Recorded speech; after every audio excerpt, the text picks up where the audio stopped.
Continuing to get to know new members of the Saluki basketball staff this year here in our Summer Access Chat series. And next up is Tay Gibbs, who is very familiar with Coach Nagy, coming over from Wright State with Coach Nagy. Yes. Coach Gibbs, thanks so much for the time. Much no appreciated.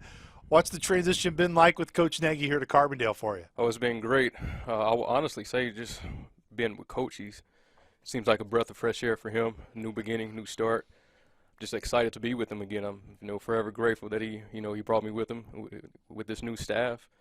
And I think everything's been going great since April. We've been going really hard with the recruiting, starting practices and workouts, but everything's been really good.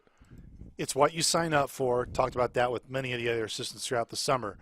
But being able to even somewhat catch your breath, it feels like once you transition to a new school, new place, there's just so many moving parts. You with your family as well, moving parts. Have you really had much time to even somewhat take a little bit of a breath, especially after this July 4th weekend? I would probably say the 4th, the weekend. It was the first time where I was with my son and my wife for multiple nights. They're back in Dayton, Ohio, so they would be here in the next couple of weeks. But it was much needed. I think it was much needed for our guys as well. We've been grinding really hard for the past 2-3 months, especially as a staff as well. But for me, the last 4 to 5 days were really needed. You mentioned, obviously, your son just recently was born. What's it been like going through your first Father's Day and through these first couple of months of being a dad? So first, he was born on Mother's Day. So I definitely have to mention that first for my wife. Yes. But I would say it's the greatest feeling ever. He was born in May, May the 12th. He's born 6 weeks early. But he's super healthy. He's blessed. I'm just excited to transition, in my career just as a coach, just a married guy, but now as a father as well. So I would say Roman, he's a Saluki, but for me, I'm just super excited for that next chapter. Has Coach Nagy finally made the offer yet, or is he still waiting? So I told Coach, and I'm disappointed. Roman is 8 weeks. We thought he would have his first offer by the second week, but I'm just waiting on Coach Nagy to give him his first offer. Just shows you the commitment level of Coach Nagy. He's got to see a defensive stance first. Yeah, and he told me he hasn't visited campus yet. So I told him he hasn't given him a Zoom link. We need a Zoom. So, but the moving process can be such a strain on a lot of people, Coach Gibbs. How have you tried in terms of this time of getting to know your new guys, new team, et cetera, but also still being a husband, being a father? I know those can be challenging moments. How have you tried to navigate that here over the last couple months? I would say the biggest piece has been my wife. She's open. She loves being a coach's wife, and she understands the business. But I would say if it wasn't for her, things would probably be much harder. She's very open. She cannot wait to be cheering and being a Saluki as well. But she's number one right now. She's been great. We're a couple of faith, but I would say this transition has been easy because of her. It's been hard leaving her with a newborn, but she's made it so much easier. Get into your background and how you ultimately got the Coach Nagy stop at Wright State. For those that maybe aren't familiar with your background, describe your coaching background, how you kind of got into it, and how it's gotten you to this point. Yeah, so started off coaching high school while I was in college. I had 2 major knee injuries. Stopped playing. Wanted to coach college ball. I played at IU Southeast with Wiley Brown. So during that process, I wanted to get into coaching. My high school coach, Michael Stennett, reached out to me after my second injury and asked me to be on his staff at his high school. So I did that for 2 years. I enjoyed it. Then a lot of guys may know the name DeJuan Wheat. He played at the University of Louisville. He was coaching high school ball as well. He wanted me to be on his staff after that. I did that for a year, and then probably within the next season, I was in Illinois at Wheaton College with Michael Shower, Division III, great program, really good program, just high-level Division III basketball. And then after that, I was the associate head coach at Trevecca University for 3 year, and then made my transition with Coach Nagy at Wright State for 3 seasons. And my first year at Wright State was amazing. Made it to the NCAA tournament, had some huge wins. It was just unbelievable. So that's how I got with Coach Nagy at Wright State.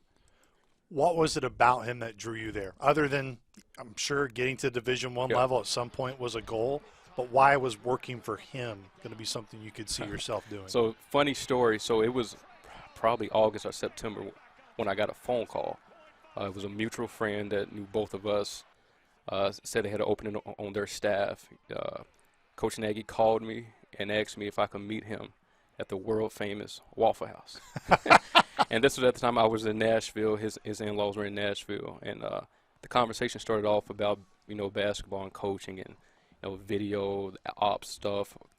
But we started talking about family and faith.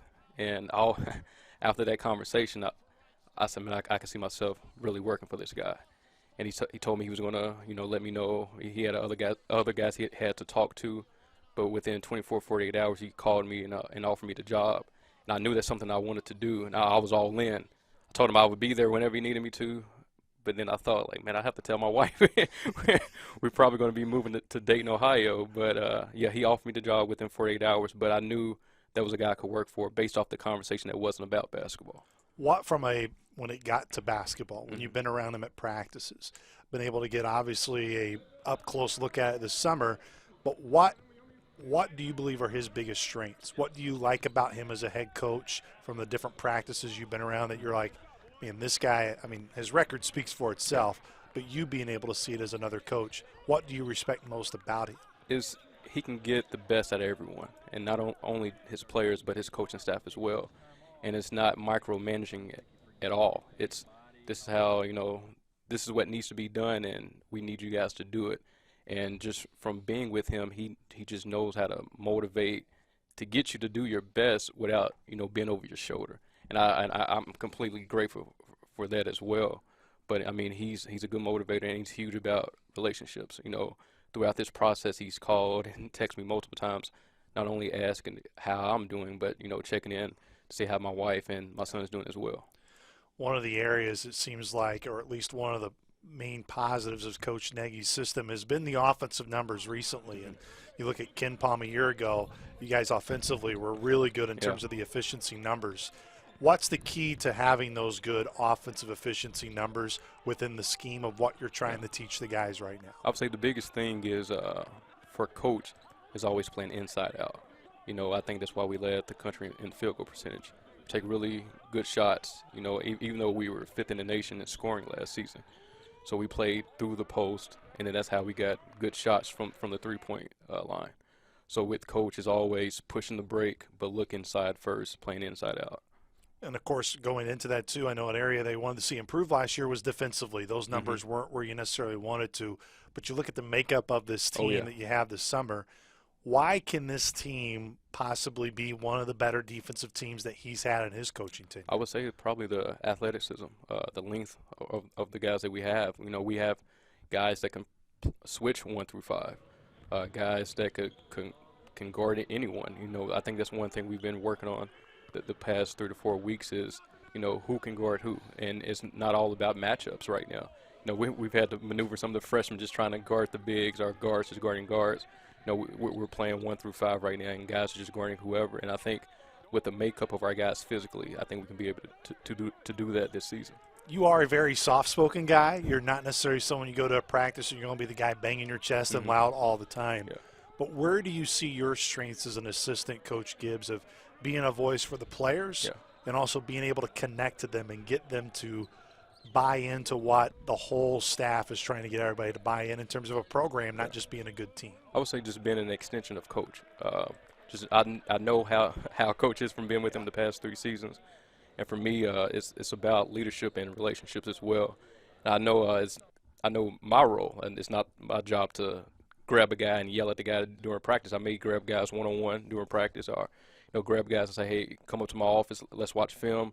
And I think my role is to get these guys individually or, behind the scenes at practice and tell them what they're doing wrong, because I believe coach is at his best when he has the whole arena, when he has the whole practice, when he has the entire floor. And I know my job is to, to grab these guys individually. I grab a group of guys and tell them the different things that I see on the court. It's clear, Coach Gibbs, that basketball has been a big part of your life, and it's been a huge passion point of yours. to know that you're still within this sport after multiple injuries that ended your playing career. You still wanted to keep going, be a coach. What is it about basketball that keeps drawing you in, that has made you to want to make this a career? I always loved the game, always. But for me, I found a passion in coaching when I also connected it to leadership. My master's was in leadership, and I was a year away from my doctorate in leadership. And just the passion that I have for leadership, but also within the game of basketball, which is kind of combined.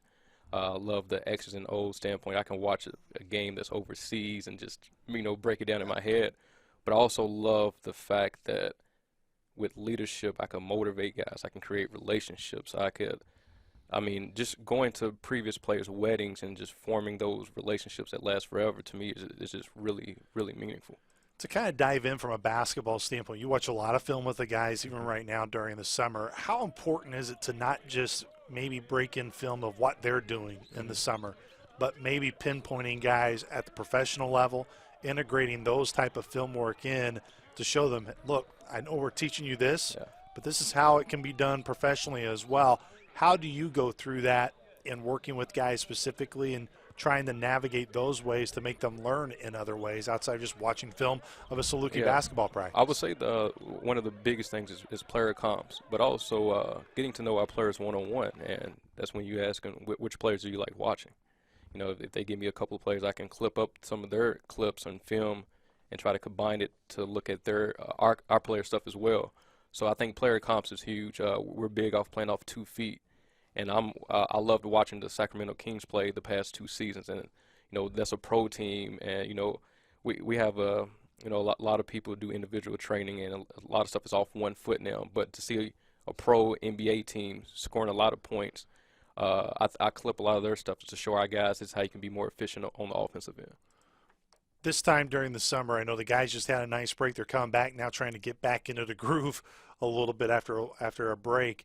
What are the biggest things you try to do now after having that break to now kind of getting back into the typical routine that you've been in a good routine so far for the summer? With a break like this, the biggest help could be guys just being talkative. The first day back, we had 4 days off, just motivating guys, rallying up the troops. I think that's probably one of the biggest things with having that much longer of a break, and also just getting back in a routine. Some guys like to come in early to get up shots. Some guys like to come back late. But I always tell our guys, create a good habit. Just whatever your thing is, just continue to do it. Just continue to self-improve. If you're getting up shots before practice, let's get up shots before practice. If you're doing it at night, come back and do it at night. But make sure whenever you come back on campus, let's create that habit again. Talking about creating habits, it also goes back to mentality a lot of too. How much do you guys as a staff, as a team right now during the summer really focus on, you got your scheme, you got things that you're learning, your terminology, you're continuing to put those things throughout the summer, but also what you want your DNA of the guys to have and that mentality you have more so than necessarily what skill they have. How much of your time is spent on that and really trying to develop that? A lot of it was through the recruiting process as well. We wanted tough guys. We wanted physical guys. And I think the mentality for us was to be, more physical than our opponent. And that's one, if you look at some of the drills that we do, it's not just to bang heads. It's to be more efficient offensively and defensively. But it's also, you got to have some type of heart and mentality to succeed with Coach Nagy. And I think that's the same with his staff as well. And we implement that with our TFZ 101. I think that's probably the greatest basketball drill in the world right now. But I would say it's basketball, but it's also it's about being the toughest guy on the court as well. Being able to get the staff development, what have you enjoyed about this new staff? Because it seems like it's a great mixture of guys, you with the familiarity with Coach Nagy. You got Coach Hawkins, who's been around the block more than a few times. He's a legend. He's a legend within the coaching community. But what have you enjoyed just about the new staff, you guys collectively getting to know one another? Oh, it's been unbelievable. For me, personally, I just feel like myself. I love going to work. I love getting to work with these guys. Like you said, it's different levels. Coach Hawk and Coach Nagy has been in this profession forever. And anytime I have one-on-one time with Coach Hawk, I'm picking his brain just because eventually I want to be a head coach as well. and he like I call him the legend. He hates it, but I'm like, man, you're a walking legend. But with Will, Darion, with Vaughn, all of those guys are amazing. And I tell my wife every day, like, this has been a blessing, to work with guys who just want the same thing as you, who wants the best for you, and we've been on the same page, since day one. I know we haven't played any games, but just the overall collective group has been just amazing for me.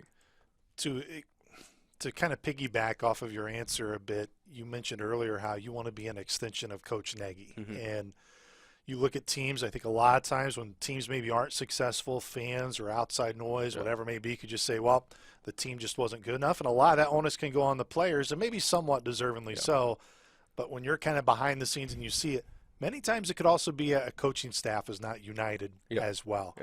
What are the keys really for you in your role now to not just be an extension of coach, but to make sure all of you guys as coaches are in that unison and you stay in unison throughout the year? I was with Coach the year when we went to the NCAA tournament. I can easily tell you guys what Coach likes, what he doesn't.